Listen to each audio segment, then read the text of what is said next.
Kina ka përfituar prej konjunkturës ekonomike globale që e kanë ndërtuar dhe e kanë mirëmbajtur Shtetet e Bashkuara të Amerikës, por nuk është transformuar politikisht, përkundrazi ka shfrytzuar benefitet e rendit ndërkombëtar amerikan për të sfiduar Shtetet e Bashkuara të Amerikës. Dhe ajo ka qenë jashtëzakonisht prezente sidomos në kontinentin e Amerikës Latine. Venezuela është njëra prej shteteve të këtilla për shkak të marrëdhënieve specifike që kanë. Madje një ditë me sa di unë, një dy, nuk e di sakt, një delegacion i nivelit lartë kinez u takua me Maduro dhe edhe një herë u ritheksua vllazëria e përjetshme ndërmjet këtyre shteteve dhe këtyre kohëve, por ja që SBA e ndërprej dhe la në gjys këtë vllazëri të përjetshme. Pra është në kontekst të këtij tensioni më të madh gjeopolitik edhe ajo që ka ndodhur në Venezuela. Unë jam i bindur, kështu tash nuk mund ta them me kompetencë plot, sikur përkundër kursit anti-amerikan që kanë ndjekur udhëheqja politike dhe ideologjike e Venezuelës, po të mos ishin marrëdhëniet e saj specifike me Kinën, jam i bindur që nuk do të intervenonte as administrata Trump. Do ta lejonin të vetkënaqej në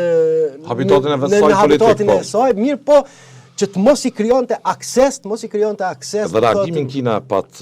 me zemrim të madh. Me zemrim të madh sepse sikurse Rusia. Po, në rastin konkret nuk shumë është me Kinën. Në rastin konkret është për shkak se Rusia interesat gjeostrategjike, ekonomike të tregtimit të naftës, të nxjerrjes së naftës, të atyre investimeve që kishte bërë NATO Pusa vetë SBA shumë dekada më përpara. Në rastin konkret, sipas bindjes time, do thotë qofsha gabim, më tepër ka të bëjë me Kinën sesa me Rusinë. Me Rusinë është më tepër një lloj solidariteti kështu ideologjike, po edhe nuk është mos si gjatë luftës ftoftë, është një lloj simbioze regjimeve autokratike që tentojnë të kundërvijen rendit demokratik, mirë po interaksioni ekonomik do thotë është shumë më i madh me Kinën dhe se ky intervenim ishte drejt për drejt përpjekje dhe që do të ketë, unë jam i bindur do të ketë edhe tjera në Amerikën Latine, sepse nëse e shohim si dokumentin e fundit të strategjisë nacionale. Tash do të flasim për atë po. Po,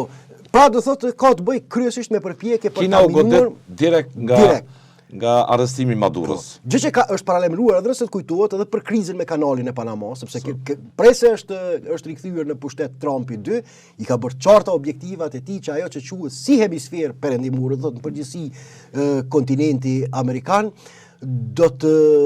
ketë marrëdhënie specifike dhe lojale vetëm me Shtetet e Bashkuara të Amerikës dhe nuk do të tolerojnë aktorë tjerë të fuqishëm gjeopolitik që t'i cënojnë interesat e tyre. Por do të ta shëbat interes primar nuk e kanë mbrojtjen një bote multilaterale,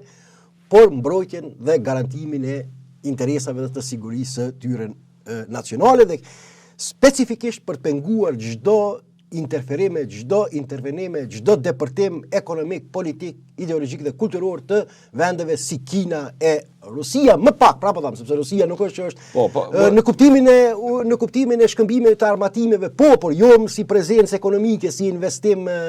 ekonomik, sepse edhe për ta përfunduar edhe te rasti i Panamas, shqetësim kryesorisht i qarkullimi i aninjeve kineze, jo i aninjeve ruse, dhe këtu tash në këtë drejtim është e qartë kjo punë që nuk do të tolerojnë dhe nuk do të bëjnë kompromise me këtë pikë.